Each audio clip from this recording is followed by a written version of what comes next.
You're watching Sunday Sound Off with Frank Bull. Evening, everyone. Welcome to Sunday Sound Off. You get a chance to be part of the conversation on everything sports. Tweet us your questions, comments using the hashtag Sunday Sound Off. Let's introduce tonight's panel. Soren Petro back in his usual spot from Sports Radio 810 WHB, the program. We just spent some time in Surprise. The big question for you, who did you vote number one this week on the AP poll? Frank, I voted the Kansas Jayhawks, or will when I send it in when I get home tonight. The Kansas Jayhawks, number one in the country. And I want to thank you for welcoming me back with your orange and blue Syracuse University tie. It's very nice of you. And looking forward to some hot takes from Sam Mellinger. It should be great. We're going to get some. And, of course, TJ Carpenter from Sports Night on Sports Radio 810. TJ? I'm doing well, Frank, and I have to say, Blair's not here to remind you that he called his shot. He said Villanova would lose last week, and sure enough, they did. Well, Sam will probably call the shot. Sam Mellinger from Kansas City Star, their fine columnist, also back from spring training and getting ready for the Big 12 tournament. Sam, how are you? I'm doing great. One of three adults dressed on this set today. Oh, boy. Thank you, Sam. Thank you very much, Sam. I appreciate that. By the way, this is Virginia orange, not Syracuse. Okay. Gentlemen, here are hot topics of the evening. Would you renegotiate Salvador Perez's contract? What should the Chiefs do with Jamal Charles? I said re-sign him. He is already under contract, but should they let him go and save the cap money? And number three is RG3, a good fit as a backup veteran quarterback for the Chiefs. But first, to our question of the week, where does KU head coach Bill Self rank among current college basketball coaches? Soren, lead the way. I'm probably going to put him at number three behind Mike Krzyzewski and John Calipari at Duke and Kentucky, respectively.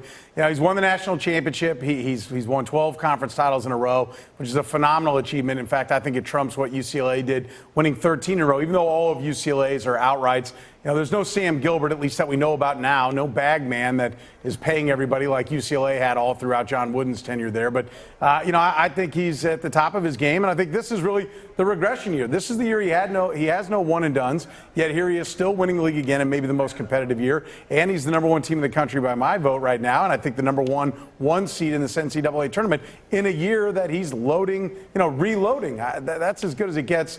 Only Calipari and Coach K are better.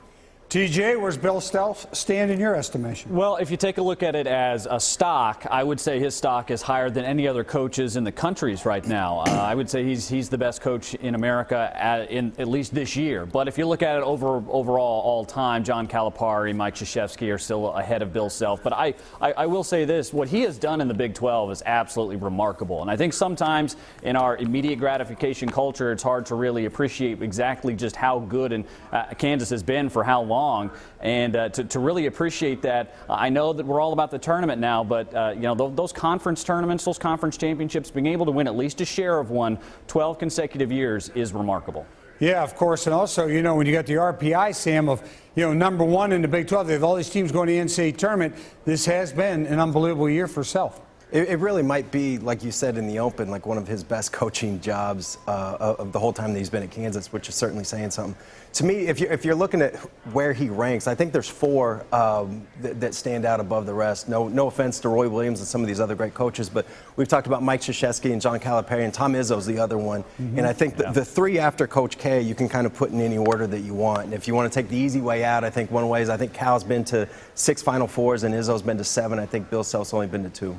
And, Soren, how big is it? Well, it would be huge, of course, for Kansas, but to win at least one more national title. Well, I think it's always monstrous. Winning a national championship's what everybody plays for, and they're hard to get. I mean, you just look, Coach K has 5, and he's been at it for a long, long time. So I think it'd be a monster step, and it'd be one that, maybe puts him in front of Coach Izzo. Izzo's a great name to put up there if you want to have a debate about another guy that could be in front of him. But, that's what it's about. I think it'll happen eventually. I said it when he was hired. Eventually he will win multiple national championships in Kansas, and maybe this is the year. It's a down year in college basketball. His team's as good or better than everyone that's in college basketball this year. I think every year they've won one since '52, whenever the last one, before the '88 one was always in a leap year. So we're in a leap year. Here we go. Up next, our hot topics. Research. You're watching Sunday Sound Off.